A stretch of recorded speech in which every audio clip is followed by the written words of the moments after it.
হঠাৎ দেখা, রেলগাড়ির কামরায় হঠাৎ দেখা। ভাবিনি সম্ভব হবে কোনো দিন। আগে ওকে বারবার দেখেছি, লাল রঙের শাড়িতে ডালিম ফুলের মতো রাঙা।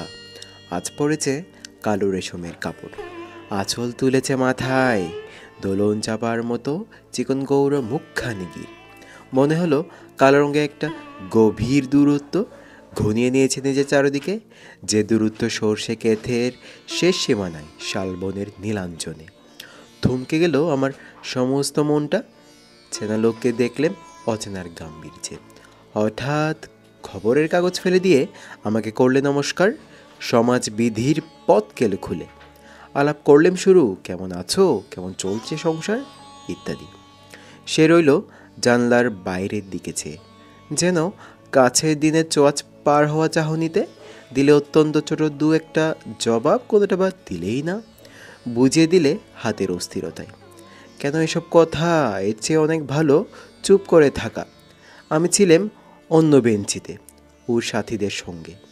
এক সময়ে আঙুল নেড়ে জানালে কাছে আসতে। মনে হলো কম সাহস নয়। বসলুম ওর এক বেঞ্চিতে।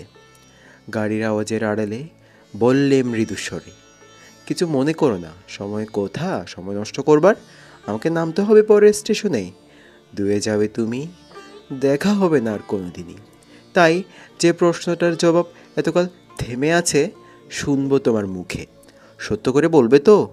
আমি বললেম বলবো। বাইরের আকাশের দিকে তাকিয়েই শুধলো, আমাদের গেছে যে দিন একেবারে কি গেছে, কিছুই কি নেই বাকি। একটুকু রইলেম চুপ করে, তারপর বললেম, রাতের সব তারাই আছে দিনের আলোর গভীরে। খটকা লাগলো, কি জানি বানিয়ে বললেম নাকি। ও বললে, থাক এখন যাও ওদিকে। সবাই নেমে গেল পরের স্টেশনে। আমি চললেম একা একা একা।